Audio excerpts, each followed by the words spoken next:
Esa chaqueta ovejera, chaqueta impermeable, estamos entregando algo chevadito también, tipo pueblo, imitación fuego, la chaqueta, el material sintético en promociones, todo tipo de chaquetas, en toda la promoción importante de chaquetas desde 25.000, para damas y caballeros, chaquetas desde 25.000, chaquetas desde 25.000, chaquetas desde 25.000, tercer piso, chaquetas. El licuado de Curú es un espacio para conversar. Para escuchar otras voces. Para recorrer nuevos lugares. Este es nuestro 10º licuado. El 7 de agosto se posesiona como presidente de la República Gustavo Petro y como vicepresidenta Francia Márquez. A pesar de haber tenido una campaña con ánimos caldeados y de que el resultado de los escrutinios nos mostró lo que pareciera un país dividido, la realidad de las semanas que siguieron a la elección han sido distintas. La actitud del gobierno ha estado marcada por el llamado al diálogo, a la concertación y a la calma. Petro ha planteado la importancia de un acuerdo nacional y está armando un gabinete que consideramos pluralista, con capacidad de gestión y conocimiento del Estado. Por su parte, Francia Márquez ha iniciado un recorrido por la región para posicionar a Colombia como referente de unidad en el contexto de América Latina, elemento que estuvo muy presente en el discurso de la victoria. Sin embargo, a la par que se desarrolla esta agenda del gobierno electo, se hace evidente que el momento del país es difícil, las finanzas públicas se encuentran golpeadas y la seguridad en varias zonas del país muy deteriorada. Por esa razón, hoy vamos a conversar sobre esto, sobre los retos que enfrenta el nuevo gobierno, y para eso vamos a proponer 4 puntos de análisis. En primer lugar, queremos hablar un poco del proceso de empalme, que ha sido un proceso público, un proceso que ha generado un debate y un diálogo en la opinión pública. En segundo lugar, vamos a hablar de la política, lo que implica la conformación del gabinete, lo que implica la relación ejecutivo-legislativo, Congreso de la República, la oposición. En tercer lugar, economía, temas claves como reforma tributaria, reforma o temas relacionados con la política social van a estar allí presentes. Y en cuarto lugar, un tema muy amplio que intentaremos construir en torno al tema de seguridad, paz y fuerzas militares, en donde será clave tocar la situación de derechos humanos en los ámbitos territoriales del país. Entonces, bueno, arranquemos por saludar a nuestra ya conocida mesa de trabajo. ¿Qué se cuenta el profe Pipe? Muy bien, muchas gracias aquí otra vez por tenernos en este espacio. Cada vez nos estamos profesionalizando más, estamos estrenando equipos. Dejamos descansar el podcast por un tiempo en virtud de ciertos acontecimientos, pero aquí seguimos. Excelente, sí, Pote, ¿qué más? Pues emocionado. Porque Estamos estrenando juguetes, estamos con la nueva PodTrack P4 de Zoom. Estamos también aquí con OBS Studio intentando grabarnos para que también no solamente nos puedan escuchar, sino también ver. Y bueno, pues completamente dispuestos a que dar la cara también implique pues que generen nuevos diálogos, conversaciones con quienes nos siguen en redes. Y bueno, pues esto va a traer también otras discusiones, contenidos y demás. Siempre prometemos contenidos en todos los episodios. Si todo sale bien, este va a ser nuestro primer episodio con video completo, ¿cierto? Que va a estar lo van a encontrar en YouTube, que va a ser como la nueva plataforma, pero seguramente van a encontrar como pequeños sneak peeks en Instagram. Y bueno, esperamos que eso nos sirva como para mover de una manera distinta y, como decía el Pote, abrir el diálogo y que nos conozcan la cara. Nueva imagen, nuevo gobierno. Nueva imagen, nuevo gobierno. Nos proponemos hoy en este licuado, aprovechando que vamos a vivir la posesión del presidente de la República este domingo 7 de agosto, hablar un poco sobre esos retos que enfrenta el gobierno, un poco cómo ha sido el proceso de empalme, que creo que ha sido un proceso muy público, no estamos tan acostumbrados como a meterle tanto diente a ese tema, y en este, digamos, teniendo en cuenta que sale un gobierno de derecha y entra un gobierno de izquierda, el proceso de empalme generó un interés particular, ¿no? Y el hecho de que se haya de una vez generado una serie de perfiles al frente de este proceso, un llamado a que se abriera ese diálogo, ese es como nuestro primer tema para abrir este licuado. Yo quiero arrancar simplemente planteando algo que dice Daniel Rojas, como saben, gente programático del plan de gobierno de Gustavo y uno de los líderes de coordinación del empalme de gobierno, que en entrevista con El Espectador planteaba sobre todo un problema serio que identifican ellos, que es la desarticulación entre sectores de gobierno, sumado a una situación, digamos, difícil que encuentran en materia de finanzas públicas, y es un poco el contexto, el marco de lo que encontramos en ese empalme. ¿Qué quiere aportar el profe Pipe? ¿Cómo ha leído ese proceso? ¿Qué ha encontrado allí particular? Y digamos, ¿cómo se ha desarrollado, si se quiere, ese proceso de empalme entre el gobierno Duque y el gobierno entrante? Bien, pues el mismo gobierno señaló en su informe del empalme que Se hizo un proceso de 5 semanas de trabajo y participaron casi 2.900 personas en distintas mesas, donde el tema de defensa, el tema de género, el tema étnico fue como transversal. Y eso, si ustedes leen el informe de Empalme, que ya está por ahí en internet, lo que hizo el gobierno fue seleccionar un tema casi que por sector, unas alertas críticas y algo que llamaron un semáforo de política pública, como para saber cuáles van a ser las acciones estratégicas en los primeros 100 días de gobierno, no solo en esa entrevista en El Espectador, sino también en una entrevista en Cuestión Pública. Daniel Rojas señaló que casi no encontraron problemas en términos de no les ocultaban información ni hubo como ese tipo de tensiones que uno probablemente podía esperar. Sí se encontraron con un tema de la desarticulación, y eso particularmente se ha notado en el informe del tema de tierras. Yo pude leer ya el informe de tema de tierras, donde señalan justamente eso. Una cosa es la política que está en cabeza del ministerio y está totalmente desarticulada de la ANT, de la ART, bueno, de estas agencias que se han creado en los últimos años para dirigir o orientar el tema de tierras. Y señalaba el mismo informe que hay también un problema de financiación y no está muy claro el tema en particular del catastro multipropósito. Entonces creo que ahí se reflejan como esas dinámicas particulares del empalme, y creo que el empalme le va a permitir al gobierno plantear la agenda legislativa. Creo que es interesante porque eso es algo que dijeron en una reunión que tuvieron hace como 15 días, bueno, hacia finales de julio, en Santa Marta, donde la bancada, junto a los ministros que ya están nombrados, más o menos como que plantearon cuál era la agenda de reformas legislativas en el primer año. Yo creo que el análisis debe estar muy fuerte en el primer año. Yo creo que mucho del capital político que el gobierno Petro tenga en el Congreso se lo va a gastar en el primer año. En el primer año. ¿Cómo lo ha visto el Pote?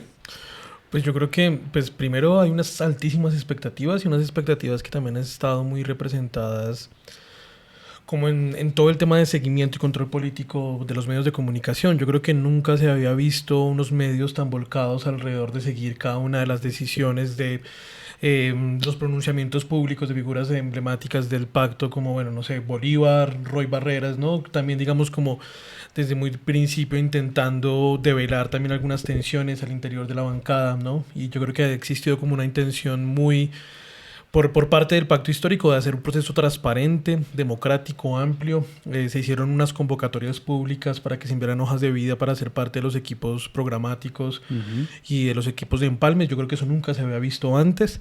Pero también, por ejemplo, pues se ha hecho una intención de control político por parte de los medios de comunicación, casi que haciendo un seguimiento paso a paso y minuto a minuto de cada una de las pronunciamientos y de las afirmaciones. Yo creo que eso es un elemento interesante, pero pues que también yo creo que va marcando el talante de los medios de comunicación, y también como cada medio de comunicación tomando su postura, acomodándose en el lugar de denunciación que va a tener frente a estos 4 años. A propósito entonces del desarrollo programático, yo creo que hay una idea que Iván Cepeda mencionaba estos días alrededor de que lo que se encontraron fue 2 estados completamente distintos, ¿no? Un estado con una maquinaria moderna, eficiente, efectiva, que llega a los territorios, que actúa de forma, digamos, como muy efectiva y muy racional, que son todas las fuerzas militares, ¿no? Y ahí se encuentra, digamos, unas fuerzas militares que mal que bien funcionan, y funcionan de forma muy aceitada. Pero en palabras de Iván Cepeda también dice, se encuentra un estado que es más como un archipiélago, un universo desarticulado, desintegrado, que es todo lo que tiene que ver, digamos, con la cara social, si se quiere, o la cara institucional, más institucional del Estado. Entonces lo que se encuentra es un Estado, pues desarticulado, desfinanciado, ilegítimo en muchos territorios, ¿no? Un Estado que ha sido más hazmerreír. También leía estos días en los medios que estos 4 años fue el intento de un grupo de mejores amigos de la universidad de administrar un negocio que no pudieron administrar y que lo entregan en una bancarrota profunda. Y yo creo que pues hay unos elementos ahí como bastante críticos, porque también lo decía Iván Cepeda, pues las transformaciones y esas altas expectativas que tiene la sociedad en estos momentos y muchos sectores sociales del país no se van a poder cumplir en su totalidad. Pero además también yo creo que, por ejemplo, frente a lo que se anunció la semana pasada en términos de la reforma al Congreso, pues esperaba una reforma un poco más radical, ¿no? Un poco más, si se quiere, como más grande, ¿no? Ujú. Y pues lo que un poco el llamado que hace Iván Cepeda es como que pues, sí, pero no así, no vamos a demorar, ¿no? Entonces yo creo que hay unos elementos allí alrededor de eso y pues alrededor de las fuerzas militares. No en vano, por ejemplo, la renuncia anticipada de Zapateiro, ¿no? Todo el tema también como tan mediático alrededor del desfile del 20 de julio, ¿no? Y terminaría diciendo que posiblemente la cereza del pastel de toda esta situación, aunque se enmarca que no hubo problemas en el empalme, tiene que ver con el Centro Nacional de Memoria Histórica y la desastrosa administración que se va por la puerta trasera de Darío Acevedo, que además también le acepta la renuncia a varios de sus mandos medios o subalternos, ¿no? Y casi que dejaría en un limbo muy grande el Centro Nacional de Memoria Histórica, que además es un elemento clave más en el contexto actual del legado de la comisión, del funcionamiento del museo y bueno, una serie de elementos allí que yo creo que van a entrar a jugar y que van a estar siempre presentes en lo que se nos viene. Sin lugar a dudas, yo creo que lo que permite, digamos, establecer este proceso de empalme, que primero lo acerca a uno, así sea, digamos, como espectador, pero lo acerca a uno a entender qué significa eso, qué significa entregar un gobierno sumamente criticado, un gobierno que sale con con un índice de desfavorabilidad altísimo, pero también creo que nos pone presente la diferencia entre campaña y realidad, ¿no? Sí. Campaña, procesos, imagen, que está bien, digamos, yo no creo que se trata de decir que es que ahora van a decir como mentiras o van a ver qué sí va a pasar con los proyectos de gobierno y qué no va a pasar, sino que es la realidad que enfrenta cualquier gobierno cuando inicia. El problema es que acá encontramos un gobierno que ha salido de pandemia, ¿cierto? Que ha salido de aumentar el gasto social de manera exorbitante, un gobierno que se ha enfrentado a bajos precios, digamos, del petróleo en determinados momentos, y todos sabemos lo que implica el petróleo en materia de ingresos del Estado, en un Estado que tributa bastante y que además se le dio por regalar días sin IVA, pero bueno, vienen los días sin IVA y esperaríamos que entendamos, ¿cierto?, que la madurez suficiente para entender que lo que nos deja, a mi modo de ver, este proceso de empalme es entender que inicia la construcción del proyecto político con el Estado que hay, ¿no? Con el Estado que se encuentra, ese Estado al que Pote referenciaba el comentario de Iván Cepeda, y es una cosa que conocemos, ¿no? El Estado es una cosa en Bogotá, en Cali, en Medellín, en determinadas zonas de las ciudades y otras seguramente en el Pacífico nariñense, en el Catatumbo y en el Bajo Cauca antioqueño, ¿cierto? Entonces estamos hablando de estados distintos y ese es el Estado sobre el cual hay que trabajar.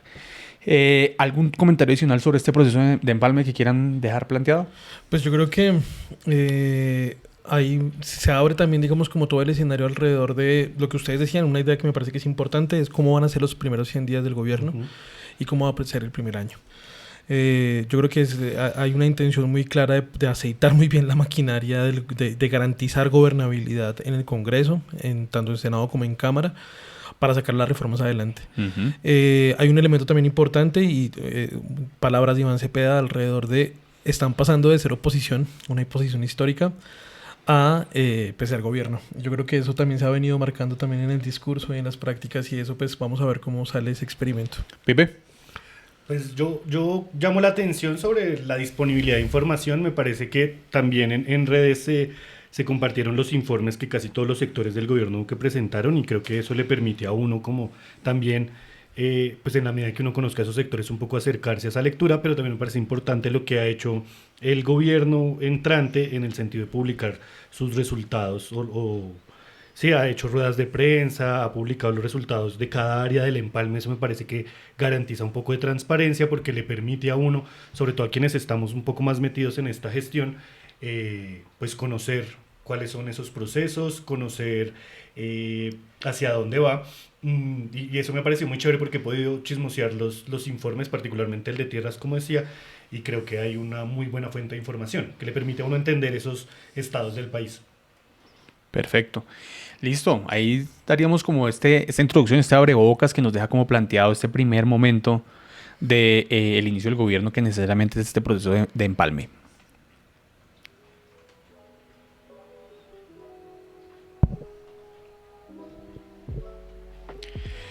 Como decíamos al principio, pues el segundo tema es un tema clave para entender lo que implica un nuevo gobierno de izquierda, pero también un gobierno que desde el principio planteó esto que Petro ha llamado el Acuerdo Nacional, ¿no? Y es lo que implica conformar un gabinete pluralista, como lo decíamos al principio, un gabinete que ya sabemos que es uno de los primeros instrumentos de gobernabilidad con los que cuenta un gobierno cuando entra, y es ver cómo dispone de la burocracia, de los nombres. También se exige a este gobierno subir un poco el nivel en la capacidad de gestión del Estado, en los perfiles que ocupan las carteras más importantes, pero asimismo implica la relación ejecutivo-legislativo. ¿Qué va a pasar con el Congreso de la República? Ya hemos visto cuáles han sido los movimientos, cuáles han sido las fichas, jugando Roy Barreras allí un papel importante, y también, si se quiere, la oposición buscando su lugar en la vida, una oposición buscándose a sí misma, una oposición todavía buscando definirse, que le ha dado preponderancia a ciertas voces un poco extremas en el espectro político, como sería el caso de María Fernanda Cabal, que pareciera la única entrevistada por los medios como oposición actualmente, ¿no? En los medios, cuando hace una revisión, pareciera. Hay que arrancar contando que la conformación del gabinete le deja unas mayorías actualmente al gobierno, inicia el gobierno, digamos, y esto no es raro en la política colombiana, también hay que decirlo, que el gobierno entra con una mayoría en el legislativo, con una posibilidad, pero eso tiene que verse, o eso tiene que medirse en la posibilidad de llevar a cabo reformas. Asimismo, encuentra uno un gabinete pluralista con distintas visiones. Es curioso ver, por ejemplo, a Carolina Corcho en la cartera de salud, mientras uno ve a Alejandro Gaviria en la cartera de educación, con los rifirrafes que existen entre ellos, pero que es normal y creo que habla muy bien. Pero también encontrar figuras, yo creo que con un bagaje muy profundo, como Cecilia López en agricultura, que le da una cara distinta o al mismo Álvaro Leiva. O al mismo Álvaro Leiva, pero pensaba un poco en agricultura como un ministerio que casi que ha estado cooptado históricamente ya varios años por el Partido Conservador. Entonces, me gustaría que arranquemos a hablar un poco de eso. ¿Cuál ha sido la visión que ha tenido el POTE en torno a ese tema cuál es la lectura que se piensa de este momento? Yo creo ahí hace poco leía el último texto de Darío Villamizar, el de La guerrilla perdida, ¿no? Y en la primera parte de esta novela, Darío Villamizar va a hacer como un análisis profundo de políticamente cómo se constituye el M-19.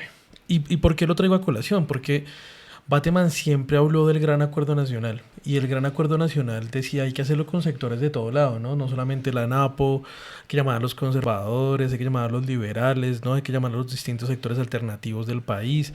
También hablaba, por ejemplo, de una paz total con el narcotráfico, con todas las insurgencias. Bueno, en esa época no tan claro el paramilitarismo, pero hablaba de las fuerzas militares. ¿Y eso por qué lo traigo a colación? Porque yo en cierta medida creo que este Gran Acuerdo Nacional que llama Petro es en esencia esa política histórica del M-19, de intentar hacer un acuerdo nacional que permita construir una nueva paz, una nueva institucionalidad de un nuevo país un poco más democrático, ¿no? Y yo creo que en esencia eso personalmente me parece que además es un acierto y es una consecuencia ideológica por parte de Petro y del gobierno, ¿no? Y me genera algunas dudas alrededor de la capacidad de negociación de la gobernabilidad. O sea, por un lado, pues la expectativa, ¿no? Ya el recuento histórico que yo hacía en mención como de las expectativas que se pueda generar alrededor de este momento histórico, de lo que implicaría un gran acuerdo, pero también creo que puede que ese gran acuerdo esté plagado de mucha ingenuidad. Es decir, pues están haciendo bancada de gobierno con los liberales, con los conservadores, ¿no? El partido de la U. Con el partido de la U, o sea, con unos viejos zorros que saben hacer política, y política mañosa y política desastrosa para el país, ¿no? Y pues en esos términos creo que se la están jugando, el todo por el todo. O sea, todo puede salir muy bien o todo puede salir muy mal, ¿no? Entonces yo creo que hay unos retos grandísimos alrededor de eso. Dos, yo creo que Álvaro Leiva ha insistido muchísimo que los problemas se tratan dentro de la casa, ¿no? Y que se tienen que garantizar vocerías únicas dentro de la bancada de gobierno. Es decir, lo que está pasando con Gustavo Bolívar, ¿no? Y lo que está pasando con algunos sectores que salen, digamos, como que cada uno tiene una postura y una postura desarticulada. Yo creo que eso era una muy desde la imagen pues desde la oposición, pero que me parece que ahora que son gobiernos eso tiene que cambiar, ¿no? Uh-huh. Y yo creo que también hay que bajarle un poco las expectativas en términos pues de la radicalidad que esperaríamos de un gobierno de izquierda. Se ha insistido muchísimo que este gobierno del Gran Acuerdo Nacional o del Gran Pacto Histórico que intente por lo menos construir un nuevo acuerdo sobre lo fundamental. También se ha hablado mucho sobre esta categoría histórica también, ¿no? Implica alrededor de es un gobierno de transición. Eso yo creo que va a ser un elemento clave. Este acuerdo nacional, este acuerdo sobre lo fundamental, lo que plantea es una transición que llega 4 años tarde y que también implicó muchas vidas, muchas muertes y que implica entonces ahora unos retos alrededor de la paz y de la construcción de institucionalidad en el país. Yo creo que ese tema es clave, yo creo que ese concepto es clave. La transición implica entender que se pueden sentar las bases de grandes cambios, pero que si se piensa que los cambios van a ser en el transcurso de estos 4 años, pues seguramente no es la lógica bajo la cual se va a poder trabajar. Yo creo que hay esos equilibrios. Yo creo que, por ejemplo, la relación Bolívar-Barreras ha sido complicada. Sí. Tanto es así que mientras Roy Barreras quedó como presidente del Senado, pues finalmente Bolívar quedó como presidente de la Comisión Tercera encargada de la reforma tributaria y sabemos lo capital que es la reforma tributaria. Básicamente, sin reforma tributaria no hay el resto. No solamente pensando en los ingresos, sino en la capacidad, en demostrar la capacidad realmente de hacer transformaciones y de poder tocar intereses que están sobre representados en el Congreso, en esas bancadas que hoy por hoy son de gobierno.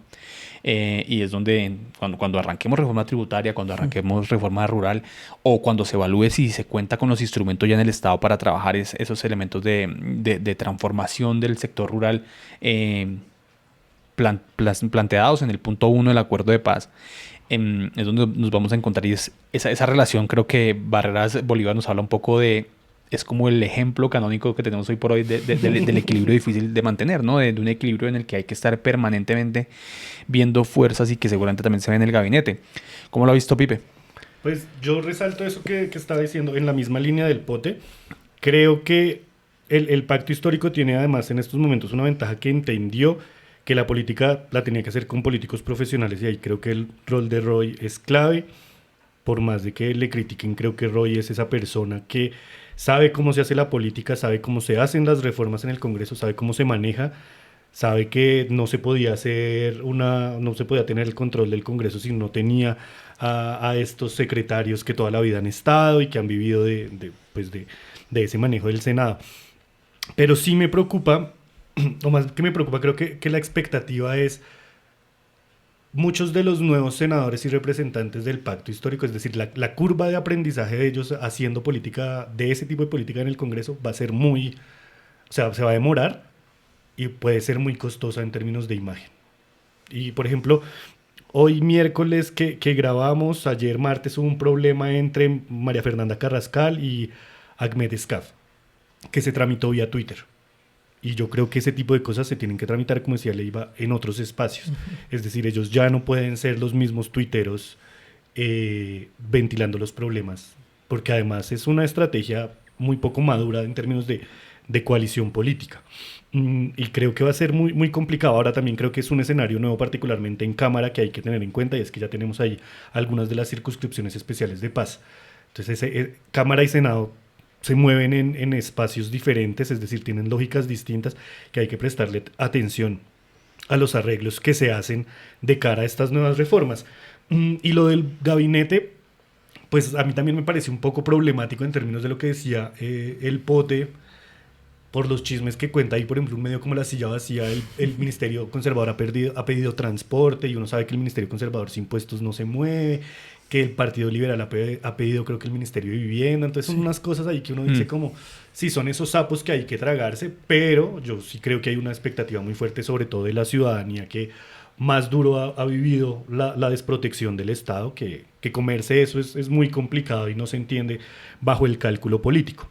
Y lo de los ministerios, pues creo que además se parece mucho al caso chileno, donde las expectativas se duplican. Es decir, como es un gobierno de izquierda y tiene que garantizar gobernabilidad, seguridad, paz, estabilidad económica, que no se suba el precio del dólar, que no se vaya la inversión extranjera, pues los nombres son muy fuertes, ¿no? Pero al mismo tiempo, el gobierno Petro tiene que garantizar la vocería de las fuerzas que construyeron ese pacto histórico. Es decir, el movimiento ambientalista, el movimiento animalista, el movimiento de mujeres, el movimiento por la paz, los movimientos indígenas, y ahí capturar toda esa representatividad pues va a ser muy difícil. Pero creo que en últimas el mensaje que están mandando es esto hay que hacerlo, es decir, una cosa es campaña, otra cosa es la política, y la política se hace con gente que sepa hacer política, sepa manejar el Estado, es decir, Ocampo y Cecilia López es gente que conoce cómo se hacen o sea, cómo se hacen las reformas, cómo se ejecutan los proyectos, saben cómo saben hacer Estado, saben hacer política, saben ejecutar políticas públicas. Y creo que en ese sentido pues va a salir muy bien. Igual creo que estamos a 3 días de conocer las laminitas del álbum de ministros, pues los tienen que nombrar todos ya para el domingo. Va a ser interesante cómo quedan esos últimos puestos, no solo eso, sino también en ciertas entidades descentralizadas o ciertos institutos, quién queda en planeación, quién queda en el Centro Nacional de Memoria Histórica, quién queda en la ERN, es decir, en esas instituciones En por el la paz, archivo, también museo. va a ser clave esa representatividad. Perfecto. ¿Algo que quiera agregar el Pote antes de que cerramos esta parte? No, pues yo creo que hay unos elementos ahí alrededor, por ejemplo, de eso, de la memoria de la nación, ¿no? Hay unos temas alrededor, por ejemplo, de la política de archivo, ¿no? De la política en términos de inteligencia contra inteligencia, Eso es clave. de, por ejemplo, el vuelco, y yo creo que eso va a ser uno de los ejes fundamentales, lo que tiene que ver con el Ministerio de Defensa, el ministro de Defensa. Yo creo que ese fue uno de los nombramientos que más nos sorprendió, que más nos ha gustado también, creo yo. En la mesa por lo menos estamos de acuerdo con esa postura, porque pues sin duda le pone un rostro distinto a este estado genocida. Sí, seguramente ese es uno de los, pues nos generó emoción al mismo tiempo una enorme preocupación, ¿no? Uno sabe que ese tal vez es uno de los temas duros, vamos a pasar por ahí con su propia especificidad, pero entendemos que el sector seguridad, el sector defensa, ha sido un consentido siempre en materia de recursos, ha sido también un ministerio opaco hacia el público, ¿no? Y es el que Con- más resistencias genera. con prácticas complicadas y entonces ese tema va a ser clave. Perfecto, entonces pasemos a nuestro tercer tema, que sería economía. Aquí vamos a hablar 2 politólogos y un sociólogo sobre economía, y eso no quiere decir que, ¿sí? Una práctica que no se nos olvida, hablar de lo que no De lo que no tenemos idea. Y aquí yo quisiera iniciar, digamos, con el comentario que le leí ya hace algunas semanas a Salomón Kalmanovitz, ¿no? Que creo que desde el principio advirtió sobre el estado de las finanzas públicas que encuentra este gobierno. Y está claro que la expresión que usó no podría ser mejor. Ahorita algunos se burlan de esa expresión, otros la siguen usando, y es el de la olla raspada. Este gobierno va a encontrar un estado altamente desfinanciado, con unas restricciones en materia económica fuertes, pero asimismo con mucho presupuesto amarrado, ¿no? A vigencias futuras y lo que implica los contratos que quedan y demás. Nos dice Kalmanovitz que el déficit fiscal que encuentra esta nueva administración será de 83 billones, que equivalen al 6,8% del PIB, perdón, y que es el más alto del país, de la historia del país. También se encontrará con una deuda pública que se incrementó del 36 al 57% del PIB entre enero del 2019 y julio del 22, lo que implica aumentar, por supuesto, el pago de deuda, y que nos coge además con un dólar imposible, pues un dólar afuera, que no es un problema solamente de Colombia, hoy por hoy lo vemos como un problema mundial, incluso el euro ha sufrido frente al dólar, pero claramente nos marca un proceso. Y también lo decía en la misma entrevista que referenciaba hace un rato Daniel Rojas, que uno de los temas que efectivamente encuentran es un panorama fiscal crítico, ¿no? Sí. Un panorama fiscal en el que hay muchos recursos y vigencias futuras comprometidas, ¿cierto? Contratación amarrada, y la expresión que usa. Y entonces eso, por supuesto, que amarra las posibilidades de un nuevo gobierno. Nos habla de las dificultades, pero creo que también es el escenario. Cuando Petro inició la campaña no creo que se esperara algo distinto, ¿no? Seguramente ya lo conocía, y en ese orden de ideas, ¿qué plantean ustedes? ¿Qué creen que tiene que ver, por ejemplo, Pote, que lo planteaba en la discusión previa a este episodio, eso con las expectativas, por ejemplo, de política social, ¿no? Que finalmente es uno de los corazones de este proyecto, y es cómo llevamos el Estado a ese Pacífico profundo, cómo llevamos el Estado a las regiones que se volcaron decididamente a apoyar este proyecto, que finalmente es a las que se les debe, y fue el momento simbólico y lo que logró mover Francia a través de su discurso y de su representatividad. Entonces, bueno, los escucho. Pues yo creo que hay 2 elementos. El primero, que tiene que ver con el nombramiento de la DIAN. Sí, este tipo Luis Carlos Reyes, que viene de la academia, que se muestra como un tecnócrata sabiondo del tema en Colombia, por lo menos estudioso. Del Observatorio de Política Fiscal de la Javeriana. Sí, de la Javeriana. Entonces, y yo creo que las posiciones que han mostrado públicamente en medios, en las entrevistas, han sido muy sólidas, ¿no? Y eso yo creo que, pues por lo menos es un nombramiento inteligente y así también lo han nombrado un poco los medios. Es una postura un poco que se respeta. Y pues va a tener la responsabilidad de hacer una reforma en términos tributarios, en términos de impuestos generalizados a un sector de la sociedad que está acostumbrado a unas excepciones digamos como de impuestos, ¿no? Siempre se ha dicho que en Colombia pagan más impuestos la clase media o la clase popular que los que realmente deberían pagar los impuestos, y el primer reto que se plantean es ese porcentaje ínfimo de la población colombiana que tiene unas, digamos, capitales considerables, son los que van a pagar esos impuestos. Pero pues también sabemos qué puede pasar en esos sentidos, porque además también son los que en términos generales son los que mueven la economía. Uh-huh. Y sabemos también que pueden mover también la economía para que se bloquee la economía. Es decir, va a tener que hacerse un movimiento muy estratégico en términos de cómo se negocia también con esos sectores. Que, por ejemplo, asociándolo a lo que mencionábamos antes de lo que se proponía de la reforma del Congreso, se había mencionado que, por ejemplo, todo el tema de política de lobbies de sectores económicos y sectores sociales en el Congreso se iba a regular de una mejor forma, ¿no? Y aquí, digamos, eso está ausente en la propuesta de reforma del Congreso y tiene que ver un poco con esas tensiones y con esas pugnas alrededor de, bueno, al sector económico hay que tratarlo con ciertas delicadeza, ¿no? Para que no genere unas rupturas inmediatas y que eso también implique unos temas en términos de política económica. Y claro, hay unos, a propósito de los semáforos y de estas políticas que se plantean como continuidad o los que hay que acabar o no dentro del informe de Empalme, todo lo que tiene que ver, por ejemplo, con ingreso solidario. Sabemos que una de las reivindicaciones de la movilización en el contexto también de la pandemia tuvo que ver con la renta básica universal, ¿no? Y esa es una propuesta que estaba por lo menos contemplada dentro del plan de gobierno en el contexto del proceso electoral, y que habrá que ver entonces cómo se le da ese giro alrededor de lo que se planteaba en términos de subsidios a sectores de la población, ¿no? Como a las madres cabezas de familia, a la tercera edad, ¿no? Y cómo lo de ingreso solidario, lo que se plantea es cómo se va a ampliar y con qué recursos se va a ampliar, cuando se sabe, y también eso es uno de los semáforos rojos que mostraba el informe del Empalme, que está casi en rojo ese semáforo, porque hay una desfinanciación que no se sabe cómo va a funcionar, seguro iba a decir, ingreso solidario. Se le metió Arias en el ojo. Durante los próximos 6 meses, ¿no? Y es un tiempo muy corto, es decir, presupuestalmente en esta vigencia no se sabe cómo va a funcionar eso. Y hay un elemento muy preocupante que yo creo que el gobierno Petro sí se va a dar la jugada alrededor de cómo hacer para cortar algunos procesos contractuales que quedaron firmados en este último momento del gobierno Duque. Por ejemplo, todo este tema de los negocios y de la contratación de medicamentos a fuerzas militares y demás que se le entregó a los Char, ¿no? Un montón, digamos, de vigencias futuras que quedan muy amarradas y que eso va a implicar también unos manejos políticos, y ya el mismo Petro lo mencionaba alrededor, por ejemplo, del tema de Ecopetrol. No nos reten, sí, habrá que ver qué tanta actitud tenga Petro y su gabinete, su gobierno, a propósito de esos elementos que van a ser siempre muy complicados el manejo político. Así es, yo creo que ese es un tema en donde finalmente hay unos niveles de incertidumbre muy, muy grandes todavía. Yo creo que la misma elección del ministro en su momento, José Antonio Campo, poner una persona que diera confianza a los mercados, expresión tan profundamente complicada, ¿no?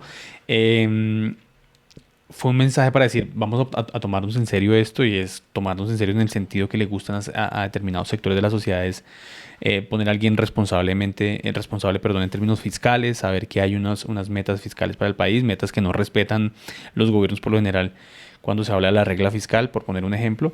Sin embargo, creo que hay un contexto que también está afectado por un panorama internacional complicado, ¿no? Sí. Venimos de la crisis de las cadenas de suministros productos de la pandemia, del aumento de precios de determinados productos en el marco de la guerra o de la ocupación ucraniana por parte de Rusia, lo que ha implicado y lo que también ha implicado unas potencias mundiales un poco quietas, y además nos enfrentamos ahora a una constante subida de intereses por parte tanto de la Reserva Federal, en el caso de Estados Unidos, que seguramente va a impactar de manera negativa, digamos, en el dinamismo de la economía, como aquí en Colombia, que si no estoy mal el viernes pasado quedaron en un 9%. Sí, 9.5. Esto todos son factores que terminan sumando a esta situación. ¿Qué quiere aportar el Pipe ahí?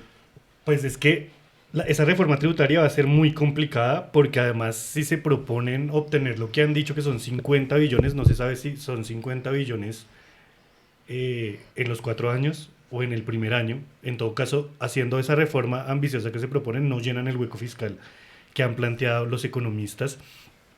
Entonces ahí va a haber un manejo político y un manejo técnico muy, muy complicado. Creo que el nombramiento de Ocampo, sus viceministros, el director de la DIAN, uno lo que nota es que pues está en manos de la ortodoxia económica tradicional, es decir, ahí no hay una ruptura pues en los economistas que manejan pues la política macroeconómica del país. Eso se hace ahí pues por lo que ustedes decían de los mercados, que igual me parece importante, pero sí creo que esas afugias fiscales del gobierno central le van a poner mucha presión, y creo que va a ser un tiempo muy corto también que va a tener el gobierno Petro como para tratar de tranquilizar a los sectores que lo escogieron, para decirles como esto va a tomar tiempo, la creación del Ministerio de la Igualdad, eso es un año de debates mínimo porque es una reforma constitucional y así. Pero creo que esa reforma va a ser interesante en términos de lo que va a plantear: impuesto al patrimonio, impuesto a las bebidas azucaradas, alimentos ultraprocesados, a gravar a las personas, a ese como 10%, 1%, que como decía el Pote, pues no es el que mayor tributa. Creo que esas discusiones van a ser muy importantes, y también creo que hay que hacer un llamado sobre el proyecto de presupuesto que se va a discutir desde septiembre, octubre, noviembre en el Congreso. Es el proyecto de presupuesto del gobierno Duque, y eso ya manda, o sea, estos 6 meses de empalme pues de gobierno es casi que ejecutar los proyectos que están y las políticas que estaban, con algunas variaciones en unos sectores más que otros, pero tampoco la gente puede esperar que ya en septiembre se están implementando las políticas fuertes del pacto histórico. Entonces ahí creo que hay que ser muy, muy, muy, muy cuidadoso, porque ese proyecto de presupuesto deja como 6 billones menos de inversión, y hay mucha plata que se va al servicio de la deuda, lo cual también habla habla mucho de la situación económica en la que está. El punto es que, claro, el tiempo del ciudadano se mide es con el bolsillo, y ahí al día a día, ¿no? Al día a día, y en el día a día pues la inflación nos está acabando. Entonces ese sí va a ser un reto muy, muy, muy fuerte, no solo técnico, sino en política y en comunicación. Yo creo que además posiblemente ese uno de los posibles detonantes de movilización social. Porque pues yo creo que unas expectativas, porque además fue el motor de las movilizaciones del 2021, y que si no se hace un buen tratamiento de la situación puede terminar en un escenario de movilización que puede ser capitalizado por el uribismo, que está afanoso buscando una trinchera para poder convertirse en oposición y nuevamente, digamos, como por lo menos en un proyecto político, ¿no? de país, que yo creo que lo perdieron con el desastre de Duque. Sí, y ahí yo quiero anotar una cosa, y eso va a ser muy importante, eso que dice el Pote, también en clave de el otro año de elecciones regionales. Es decir, ahí ya comienza otra campaña, porque dependiendo cómo le vaya por no decir gobierno, que ya empezó. Por no decir que ya empezó, claro. Es decir, ahí se van a reacomodar las fuerzas. Por eso a mí me preocupa ese acuerdo nacional, porque esos políticos de la U, del Partido Liberal, del Partido Conservador, yo creo que en momento de elecciones regionales van también a barajar sus cartas, a ver a quiénes ponen. Y ya después de las elecciones regionales sabremos un poco, pues se va a empezar a pensar en el 2026. O sea, esos tiempos políticos lamentablemente se mueven así. Yo sí creo que ese punto de no cumplir con algunas de esas expectativas sí puede generar una movilización social diferente, y eso sería un escenario particular, una movilización social en un gobierno de izquierda. Eso no es inconsistente, no es incoherente con la realidad de ningún país, pero es que es la situación en la que estamos. Sí, creemos también que es uno de los temas que tiene el gobierno en mente. Sin lugar a dudas, yo creo que el énfasis que se ha puesto a la importancia de la reforma tributaria y lo que implica eso para, digamos, como piedra angular del proyecto político en conjunto es clave. Y bueno, vamos a ver cómo se desenvuelve esta situación. Entraríamos entonces al último tema que les propongo. Habíamos hablado de seguridad, fuerzas militares y paz, que lo partamos en dos, que nos demos el tiempo de hablar por un lado del tema de seguridad, y para esto quisiera referirme fundamentalmente al informe que publicó la semana pasada la Oficina del Alto Comisionado de Naciones Unidas para los Derechos Humanos, en el que no solamente pinta un panorama de la situación compleja en materia de seguridad territorial, que de hecho el nombre del informe es bastante diciente, se llama Violencia Territorial en Colombia, que es como tenemos que entender hoy por hoy la violencia. La violencia es distinta en las grandes ciudades, la violencia es distinta en las zonas que de un modo u otro se han pacificado, a lo que sucede en esos, si se quiere, nodos de violencia específica, de zonas donde no da tregua la presencia de grupos armados, la presencia de dinámicas de narcotráfico y por supuesto la presencia de una guerrilla que sigue vigente y de la que seguramente hablaremos en la segunda parte de este punto, y que es el ELN. Este informe nos plantea no solamente una serie de temas relacionados con homicidios de personas defensoras y líderes sociales, de líderes afroindígenas, del tema de combatientes de las FARC, de masacres, de desapariciones concentradas profundamente en determinados territorios del país, sino que vota una serie de propuestas claves que creo que le hablan a este nuevo gobierno porque saben que hay un nuevo espacio político para pensarnos temas como las mesas de garantías, para pensarnos temas como la reforma rural integral de una manera más amplia, para volver a darle vigor al rol del sistema de alertas tempranas de la Defensoría del Pueblo, pero por supuesto también a temas como qué está pasando con la política hoy de seguridad y defensa, y si esa política es garantista o no lo es, y por supuesto el tema de desmantelamiento de actores de corte paramilitar en el país. Entonces yo creo que ese es un tema muy complejo, es un tema en donde también se cruza el rol complejo de las fuerzas militares, y para eso creo que volvemos a traer a nuestro personaje del que hablamos hace un instante, que es el ministro de Defensa electo, Iván Velázquez. ¿Qué opinión les merece el tema de seguridad y Fuerzas Armadas? ¿Cómo ven ustedes ahí posicionado al gobierno? Sabíamos desde el principio que era un tema, incluso en la campaña se vio la tensión entre Zapatero y Petro. ¿Cómo lo ven ustedes? Yo lo veo con más incertidumbre que certeza. Y más incertidumbre que certeza porque creo que, pues, como muy buen hijo del uribismo, el gobierno Duque lo que hizo fue pues dar muchas dádivas y dar muchísimas digamos como garantías para que las fuerzas militares pues siguieran creciendo como ese monstruo burocrático que además no tiene claro controles fiscales, que no, digamos que es un aparato muy digamos como permisivo en términos de política económica, ¿no? de inversiones, bueno, un montón de elementos allí que pues Iván Velázquez ya mencionaba que es uno de los primeros temas que va a tratar, y es alrededor del tema de corrupción. Dice, hay que tratar aquí un tema de corrupción profundo, que además también habla en términos, por ejemplo, de ascensos, ¿no? de la política de ascensos, de la política, por ejemplo, de distribución de responsabilidades, de cargas y tal, que yo creo que pues, sin duda eso va a implicar una remoción muy fuerte dentro de las fuerzas militares, y lo que me preocupa es que no sé si el gobierno Petro, posiblemente ahí muy de la mano con el santismo, ¿no? Pues no sé si tenga los cuadros necesarios dentro de las fuerzas militares para garantizar ese control. Entonces, eso, por eso la incertidumbre. Dos, pues curiosamente Vicky Dávila le preguntaba a Zapatero y se lo preguntaba casi que sin vergüenza, ¿no? Que si contemplaba la posibilidad de un golpe de Estado. Y Zapatero decía, no, pues yo soy respetuoso de la institucionalidad y demás, pero el solo hecho de que lo haya preguntado sin vergüenza, pues también abre la posibilidad de unos temores profundos, pues alrededor de, pues que sabemos que estamos tratando con una élite, pues militar que fue formada en la Escuela de las Américas, ¿no? Un porcentaje altísimo de las fuerzas por ejemplo, los cuadros militares están formados en la Escuela de las Américas, y pues eso ya pone un corte pues muy peligroso alrededor de las fuerzas militares.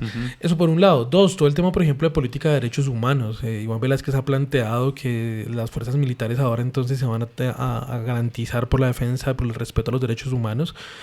Y eso implicará no solamente formular una serie de protocolos, sino investigar a profundidad una serie de responsabilidades internas en las fuerzas militares. Hay una expectativa alrededor, por ejemplo, de que se brinden condiciones para que se investigue, por ejemplo, lo que pasó en el Putumayo, lo que ha pasado en el Catatumbo, lo que ha pasado en muchas zonas donde claramente las fuerzas militares pues, han actuado pues, de forma desmedida en contra de la población civil. Y por último, yo creo que hay un reto grandísimo alrededor de pues, pasar la policía a este Ministerio de Seguridad, Convivencia, Paz, es que se llama, bueno... Sí. El Ministerio de Paz, Convivencia y Seguridad es el nombre exacto, y pues que es darle un corte civil, es un corte civil pues que también implicaría un cambio en la doctrina de la policía, ¿no? Ya se han venido moviendo todo un tema de reforma, que no solamente sea que se cambie de cartera la policía, sino que haya una reforma en términos de la doctrina. Y pues ya, por ejemplo, no sé, Aliro Uribe, que además también se ha caracterizado por el tema de defensa de protocolos de protesta y defensa, digamos, de líderes y lideresas sociales que han sido pues, falsos positivos judiciales, que se garantizara también, digamos, unos mecanismos alrededor de la protesta para que se garantizara pues unos juicios en libertad a los y las personas de primera línea y a todos estos líderes que han estado o lideresas que han sido detenidas y detenidos pues por distintas razones. Eso pues implica unos elementos muy graves, pues muy fuertes, ¿no? Y cerraría con un elemento que posiblemente nos conecte con la segunda parte de esta sección y tiene que ver con todo el tema de los retos que implica la política de protección a líderes y lideresas sociales en el contexto pues, del gobierno Petro. Si llega a haber un asesinato de un líder en el gobierno Petro, se lo van a cobrar profundamente, no solamente los medios de comunicación, que ahí sí va a importar esa sangre, digamos, lo digo de forma grosera o cruda, pero ahí sí va a importar esa sangre para los medios, porque pues, obviamente va a ser como el desmentir o el deslegitimar también, digamos, la postura o la institucionalidad del gobierno Petro, pero por el otro lado también, ya también Iván Cepeda, y con eso terminaría, lo planteaba que no, la protección de líderes sociales no solamente pasa por un tema de política de seguridad y de presencia de seguridad en las regiones, sino que implica también toda una reforma estatal, ¿no? Presencia de política social, de educación, de salud, digamos una perspectiva, si se quiere, más territorial, más integral alrededor de la prevención y la protección. Pero pues ahí volvemos al problema profundo de la reforma del Estado y la proyección del Estado. Uh-huh. Y esa tarea pendiente de que el Estado haga presencia efectiva en los territorios. Me corregirán ustedes, pero entiendo que en el empalme la UNP fue una de esas entidades que quedó bastante opaca, ¿no? Bastante poco referenciada. No hubo quien recibiera al gobierno la información y quien la pidiera, una entidad que aparte es un barril sin fondo de recursos, una entidad que aparte pues tiene sobre la mesa un modelo de protección que no es objeto de este capítulo, pero que ha demostrado ser bastante ineficiente. Y bueno, ¿qué quisiera aportar el Pipe?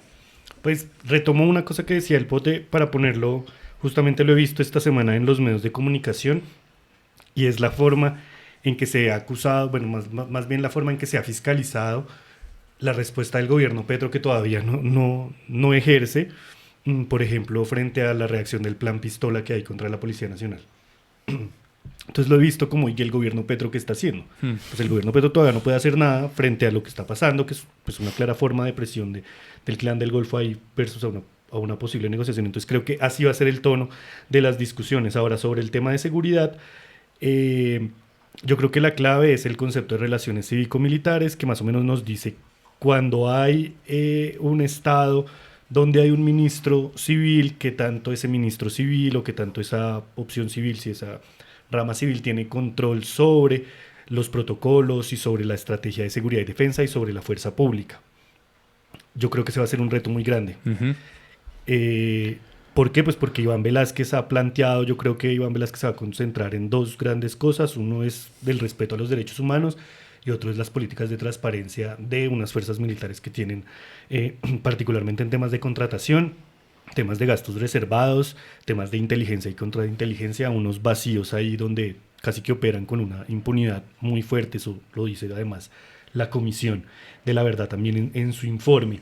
Esas relaciones cívico-militares yo creo que van a ser, es decir, es primero con qué cúpula va a tratar Iván Velázquez y pues cómo va a ser esa relación con el comandante en jefe, que en últimas es el presidente. Yo creo ahí que se van a apoyar un poco en el santismo. Yo creo que hay que buscar a ese ejército que en el del 2014 al 2018 creó el Comando de Transformación del Ejército del Futuro. Se estaba pensando en un ejército distinto que creó y trató de trabajar unos meses con la doctrina Damasco, que implicaba respeto a los derechos humanos, al reconocimiento del derecho internacional humanitario, un poco bajándose de esa idea del derecho operacional, que es una invención ahí de los colombianos, pues para justificar ciertos abusos de las fuerzas militares. Creo que eso va a ser muy clave. Comparto la preocupación que decía el Pote, ¿tienen los cuadros técnicos para hacerlo? No estoy tan seguro. Me preocupa cómo la tropa, es decir, los generales que están en divisiones, en brigadas, cómo reaccionan frente a ciertas políticas, a ciertos nombramientos, en particular porque sí creo, se le nota al ejército y a la Policía Nacional que todavía están metidos en una mentalidad donde cualquier cosa que sea antisistema es subversiva. y se siguen socializando así. Eso es problemático y creo además va a ser muy difícil esa reforma a la Policía Nacional.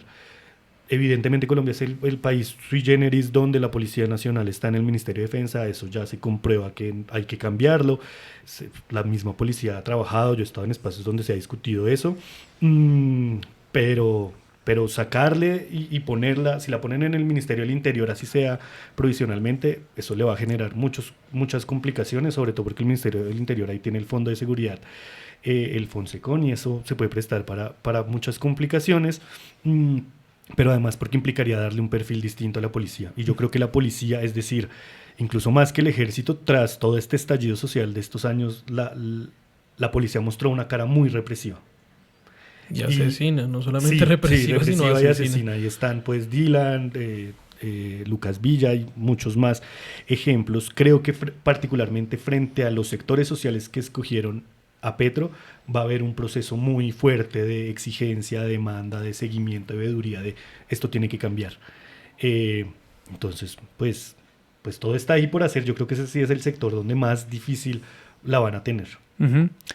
A la par de esas preocupaciones y temas que plantean Pote y Pipe, creo que se abre además la posibilidad de ampliar o de seguir construyendo esto que el gobierno y Petro ha llamado la paz total, ¿no? Uh-huh. Que es poder abrir el espectro de la negociación un poco, si se quiere, alargar el impulso de las negociaciones con las FARC, de lo que implicó un acuerdo de paz aún reciente en la memoria del 2016, para intentar construir un escenario nuevo de diálogo con una guerrilla muy distinta a las FARC, como lo es el ELN, con una presencia territorial muy marcada, con unas particularidades territoriales, con una forma de jerarquía distinta, pero también de abrir caminos jurídicos para la incorporación a estos acuerdos de otros actores híbridos o grupos que, bueno, han llamado los GAOR, la institucionalidad, pero que básicamente tienen una historia o una génesis en el paramilitarismo, pero que sin lugar a dudas se han transformado y han establecido alianzas en muchos territorios con la guerrilla, con lo que se llaman las disidencias de las FARC, sea cual sea ese actor que allí se ha conformado. De manera que es un escenario complejo tanto en términos de posibilidades políticas, de la ventana de oportunidad que tenga este gobierno para negociar. Yo creo que son negociaciones que tienen que apostarle mucho a lo territorial, sin lugar a dudas, saber esas particularidades de los problemas que se enfrentan, pero que también tiene que evaluar cuáles son los caminos jurídicos ideales para poder abrir ese tema. También cómo se negocia en un contexto donde el narcotráfico sigue siendo un factor determinante, ¿no? Que permite la reproducción constante de la violencia.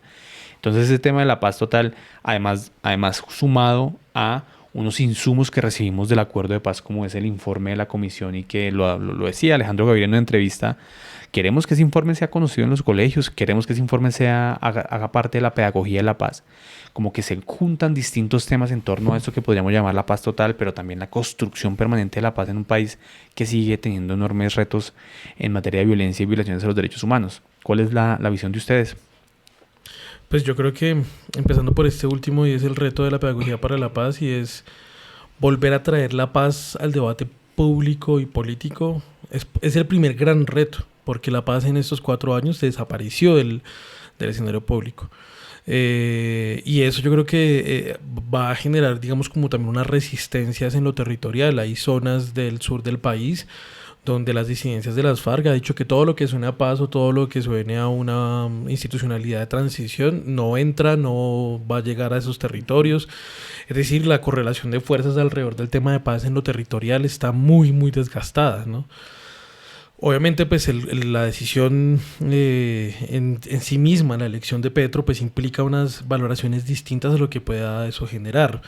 Hay unos retos alrededor de, por ejemplo, volver a dar unas discusiones para reconocer el estatus político del ELN, una jugada política desastrosa del gobierno Duque, ¿cierto? Que acaba la posibilidad de la negociación. Yo creo que hasta se reía públicamente Duque y el comisionado de paz, que es la ficha de reemplazo en todas las ciudades del país, que hasta apareció un meme que ahora es el nuevo rey del despecho. ¿Cómo se llamaba? Juan Camilo... Se llama Juan Camilo Restrepo, tal vez. Sí. Pues que implica reconstruir las confianzas alrededor de la paz, ¿cierto? Reconstruir las confianzas alrededor de la paz, volverle a dar un estatus político al ELN, garantizar que el ELN quiera negociar, ¿no? Porque pues habrá que ver también, por ejemplo, cómo se van a comportar esos frentes más militares.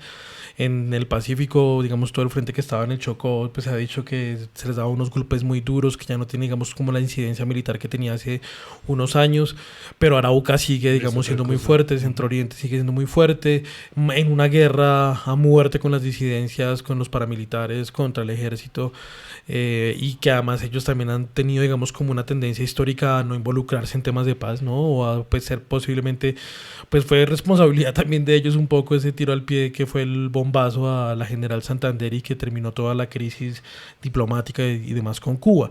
Yo creo que hay unos retos ahí muy grandes, pues que habrá que ver.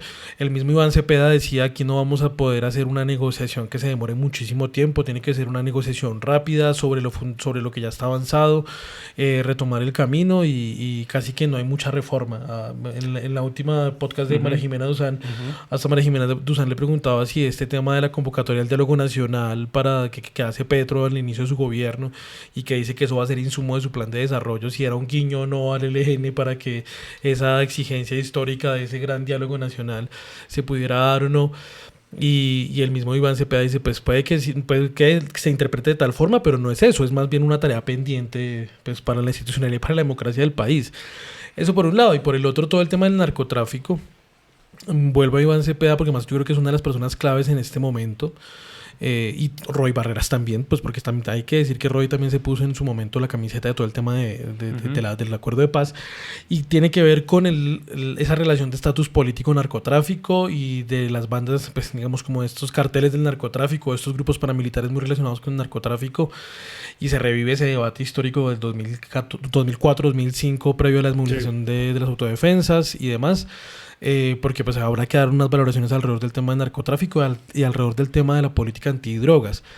Se tiene que convocar un encuentro internacional para convocar aliados que impliquen también una posibilidad de un giro en la lucha antidrogas en Colombia, porque no se puede tomar una decisión interna si no también hay unas aprobaciones externas.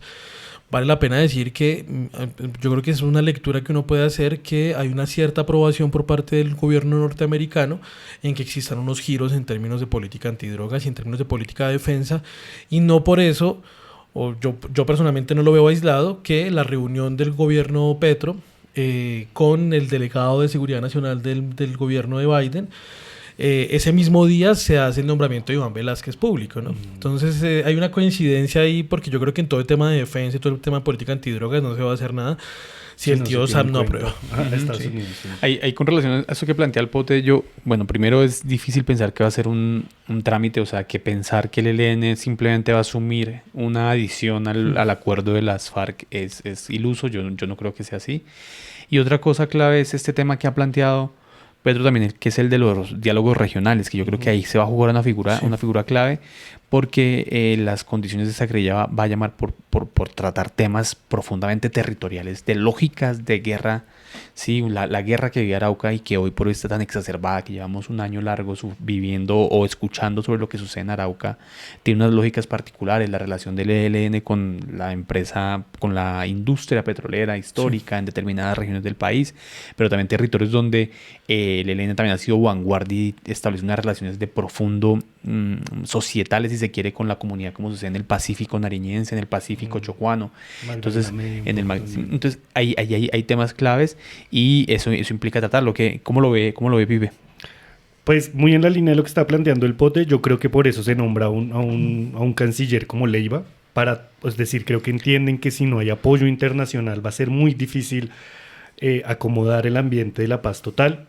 Pero en ese aspecto internacional creo que hay que tener en cuenta, particularmente la relación con Estados Unidos, las elecciones de noviembre, donde el Congreso estadounidense queda en manos de los republicanos, y de estos republicanos que se están lanzando, muchas cosas pueden reevaluarse.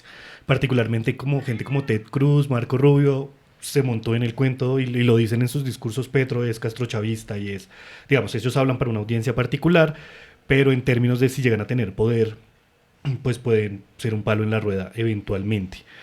Yo creo que eso, pues bueno, esa es una apuesta que todos los presidentes intentan, pero va a ser difícil cómo se discute el tema del narcotráfico. Eso no va a depender de este gobierno y depende de fuerzas mucho más y de dinámicas fuera de Colombia, pero sí es clave que el tema se discuta. Entonces creo que Leiva va a tener un rol ahí importante. Y creo que también hay que evitar, y eso lo tienen que decir un poco, cuál va a ser el rol de Leiva y cuál va a ser el rol de Danilo, el nuevo alto comisionado. Danilo Rueda.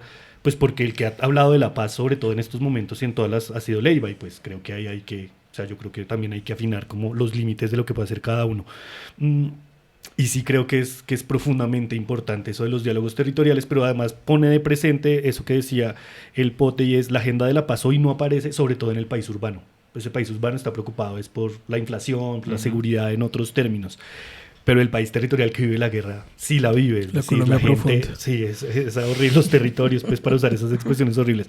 Arauca, Catatumbo, Montes de María, el sureste antioqueño, bueno, el Pacífico colombiano. Esa gente sí, la paz le aliviaría, ¿no? El cese al fuego le aliviaría un poquito esta tensión que han vivido, sobre todo en los últimos año y medio, sino más. Creo que, y eso sí, incluso hay que hablarlo más.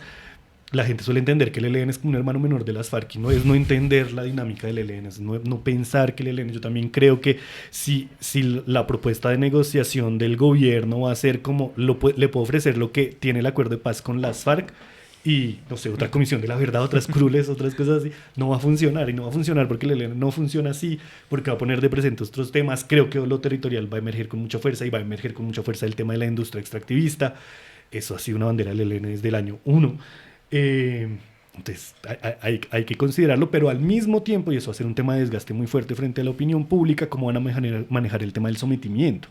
Sometimiento con estos grupos rearmados, disidentes, pero también con la Segunda Marquetalia, con el Frente 33, con Gentil Duarte, que ya están metidos en una guerra criminal, ¿cierto? O sea, ahí requieren otra dinámica donde las herramientas de justicia transicional no sé si apliquen tan bien, o yo tengo mis dudas, y también qué va a pasar con el Clan del Golfo. Porque, pues, el presidente sí extraditó a Otoniel, extraditó al otro, le habló ahí medio amenazante a Chiquito Malo. Y parece que le respira en la nuca a Chiquito Malo, dijo sí, él mismo. De pronto con un aliento ahí. Y con tufo de alcohol. Con un tufo ahí particular, pero pues lo que ha mostrado el Clan del Golfo es que, o sea, está en pie de guerra y puede sostener una guerra sin problemas en 11 departamentos del país con mucha facilidad. Y a ellos no se les puede ofrecer, es decir, ellos no cometen delitos políticos para ofrecerle medidas de justicia transicional. Entonces un sometimiento ahí va a ser muy difícil. Y queda ahí en el aire con lo que ustedes decían del narcotráfico, algo de lo que han hablado muchas personas, pues se lo he leído a Francisco Gutiérrez, se lo he leído a Estefanía Ciro y otros investigadores, y es, hay toda una generación, sobre todo de hombres colombianos, que lo único que sabe es hacer la guerra. O sea, que ya no importa la bandera con la que está, lo único que sabe es guerrear. Uh-huh. ¿Y cómo desactivamos eso? Porque mientras existan esas economías de uso ilícito, pues va a ser muy fácil seguir reclutando eso, y eso pone de presente pues lo que ustedes decían del narcotráfico, el rol de los mexicanos que cada vez se habla más, y es evidente que están presentes en Colombia y que son los que están alimentando una parte del conflicto. Eso cómo se va como además esas nuevas geografías de uso ilícito están ligadas a la migración y más, es decir, ahí uno puede ir complejizando cada vez el panorama, pero esa idea de paz total tiene que, lo que decía Iván Cepeda, tiene que ser muy, muy rápida. Es decir, yo creo que el país político, ¿no? El país de los medios, la burbuja tuitera no está dispuesto a otros 4 años de negociación, ¿sí? Como en el acuerdo de paz con las FARC. Eso en 2 años ya tiene que haber algunas cosas muy claras. Yo no la veo tan fácil, me parece que es muy, muy, o sea, tratar de abarcarlo todo es muy positivo en el papel, pero creo que logísticamente va a ser muy, o sea, va a debilitar mucho al gobierno, le puede quitar mucho capital político con un gobierno que yo creo que particularmente que la discusión de la reforma tributaria le va a quitar mucho peso, o sea, creo que va a perder mucho. Bueno, con eso último que nos comenta el Pipe, creo que llegamos a la parte final de este episodio. Bueno, un comentario para cerrar, Pote. Pues nada, yo creo que no se nos olvide, por ejemplo, no hablamos de Francia Márquez, la vicepresidenta, en el episodio, pero no quiere decir que perdamos de vista su papel. Sabemos que está en una gira, hay un proceso de aprendizaje que ella misma ha reconocido, y pues estaremos como muy pendientes y muy dispuestos a estar acompañando a este gobierno, a hacerle también control político, pero con toda la esperanza y con toda la expectativa de lo que estos nuevos tiempos nos traen. Sí, sin lugar a dudas, también es cierto que hablamos de muchos temas, ¿no? Que fue una mirada muy panorámica, tal vez un poco pesimista, pero yo creo que es un baño de realidad importante. ¿Con qué quisiera cerrar el profe Pipe? Que a pesar de este baño de realidad y de estos ejes de análisis y los otros que puedan existir, tenemos una emoción, o sea, yo creo que es genuino el sentimiento de emoción entre nosotros tres por la llegada del nuevo gobierno. Creo que el 7 de agosto estaremos muy felices del proyecto político que llega, como hablábamos en el editorial, pues el llamado también es un poco a la esperanza y a esa emoción que nos mueve, una alegría con sus miedos, pero contentos de lo que empieza. Creo que es un momento histórico maravilloso. Les recordamos que hoy nos estamos estrenando y que seguramente va a ser el primer episodio público con video de este podcast, que ya les estaremos contando cómo nos van a encontrar en YouTube. Así que si encuentran algún temita técnico por ahí, no duden en comentarnos, pero bueno, la apuesta va a ser por seguir mejorando. Para todos y todas las que nos escuchan, siempre mil gracias. Recuerden que estamos en las redes sociales con el @olordelacuruba y bueno, qué mejor para nosotros que poder escuchar de ustedes.